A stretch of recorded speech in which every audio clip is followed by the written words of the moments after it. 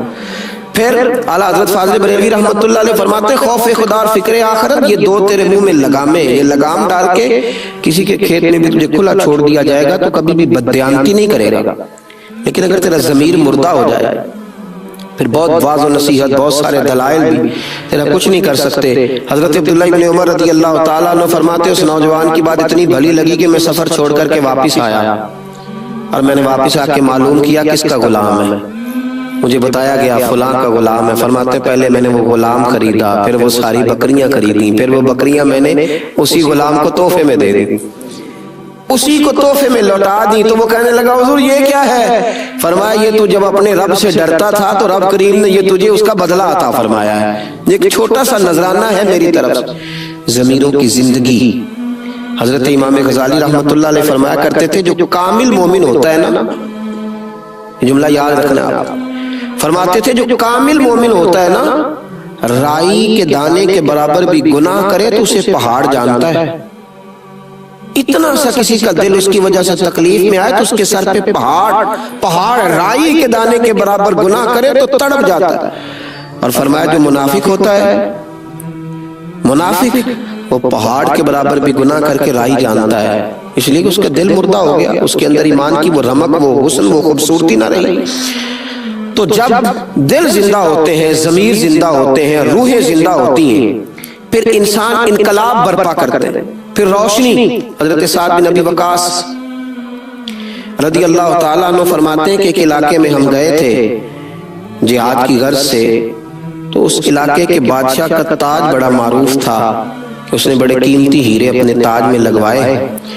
تو میں نے تمام فوجیوں سے کہا کہ اس کا تاج اگر ہاتھ آ گیا نا تو مال خزانہ میں بڑا قیمتی رہے گا، تو خیال رکھنا۔ دولت آنکھوں کو چندھا دیتی ہے، اور بڑے بڑے دولت مند بھی دولت کو دیکھ کر پریشان ہو جاتے ہیں، دولت مند بھی۔ اس کی وجہ یہ ہوتی ہے کہ ضمیر زندہ نہیں ہوتے، وہ نفس کی دوڑ دھوپ ختم نہیں ہو رہی ہوتی۔ فرماتے میں نے کہا کہ ذرا خیال رکھنا، رات کا وقت تھا، صحرا کا علاقہ تھا، گمسان کا رن پڑا، اور جب اس بادشاہ کی گردن کٹی تو اس کا تاج کب سر سے اترا اور کب ریت میں مل گیا کسی کو خبر ہی نہ ہوئی۔ آپ فرماتے ہیں کہ شام کو جب جنگ ختم ہوئی تو میں نے کچھ سپاہیوں کی ڈیوٹی لگائی، انہوں نے تلاش کیا ریت کے ٹیلوں میں، لیکن اس کا وہ تاج نہ ملا۔ میں نے کہا چھوڑو یار، نہیں ملتا تو رہنے دو، سو جاؤ، صبح دیکھی جائے گی۔ حضرت سعد بن ابی وقاص رضی اللہ تعالیٰ عنہ فرماتے ہیں لوگ سو گئے، میں بھی اپنے خیمے میں چلا گیا سونے کے لیے۔ ابھی میں لیٹنے کی، آرام کرنے کی، سونے کی تیاری ہی کر رہا تھا کہ ایک سپاہی نے باہر سے آواز دی، سپہ سالار اگر اجازت دو تو میں اندر آ جاؤں۔ فرماتے میں نے کہا آ جاؤ۔ وہ شخص اندر آیا تو اس نے ایک پرانی سی چادر اوڑھ رکھی تھی، کپڑے بھی اس کے پرانے تھے۔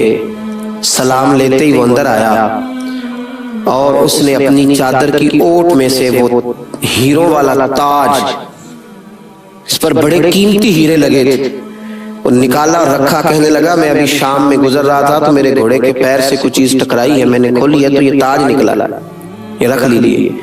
حضرت سعد بن ابی وقاص رضی اللہ تعالیٰ عنہ فرماتے ہیں چہرے پر اس نے نقاب اوڑھا ہوا۔